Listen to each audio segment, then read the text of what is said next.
my hobby of Nerf it's really kind of shown me a good example of what it's like to have something that's just exciting and fun to you, but to use that excitement and fun in ways that really help you gain new skills.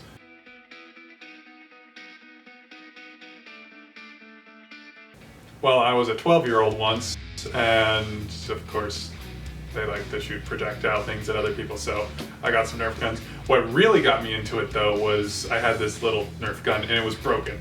And I took the thing apart to fix it. I didn't actually figure out what was wrong with it. I didn't fix anything about it, but I put it back together and suddenly it worked amazingly. And so I was like, oh, well I could probably do that to all of them. And then I started looking up stuff online and it turns out you can like modify them to make them shoot way harder. So I tried that as a 13-year-old and it went okay. And then as an adult, I came back to it and it turns out you can do a lot more with the tools that are available to an adult. Honestly, one of the biggest tools that is really helpful is just a 3D printer. Rather than starting with something that Nerf and Hasbro have made that's cheap and it's probably gonna break on you if you do anything crazy with it, you can just print your own parts that are really structural. You can go and buy metal reinforcements from a hardware store and make these things incredibly strong and allow them to hit some really high FPS targets. Another thing that has kind of taken off from this is I've got a little small business. It doesn't make a lot of money, but it certainly makes a little bit extra change. I designed a grip. I didn't really like the grips that were available. So because I've got a 3D printer and because I know how to work with CAD modeling programs, I designed my own grip that was far more comfy. Really makes it easy to prime back these super heavy draw spring-powered blasters. And I released the files online, partially for free, but I also have an Etsy shop where you can buy the grips that I print for 10 bucks. Back when COVID hit in early 2020, I was quarantined like everyone else. I didn't really have a lot to be working on at home, but I had started a project just before on a blaster that I wasn't really sure if it would be possible to make, but I wanted to give it a shot.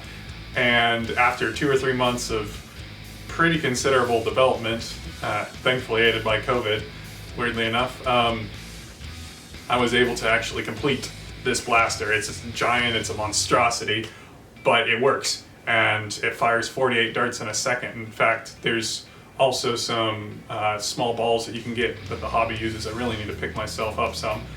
And if I were to get those small projectiles, small little balls, the blaster could in theory fire 288 of them in 1 second, which to my knowledge is the fastest firing projectile weapon ever.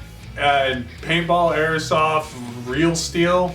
When I finished it, I took it to like an event that I had a bunch of friends at, and I gave everyone turns shooting the thing, and they had a lot of fun. A police officer ended up showing up, and he wanted to take a turn with it.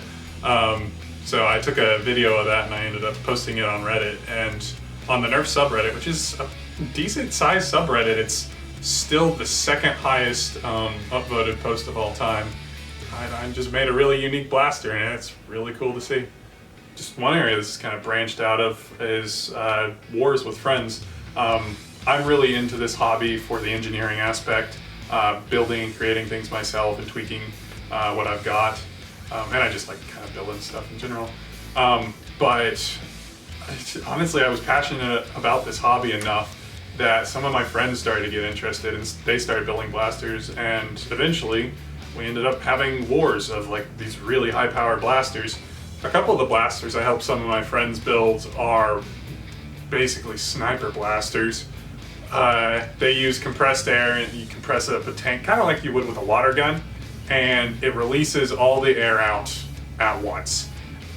And you can get up to ridiculous velocities with these things. One of my friend's blasters is hit 430 feet per second, which is more than enough to leave dents in drywall, and will usually punch through multiple layers of cardboard.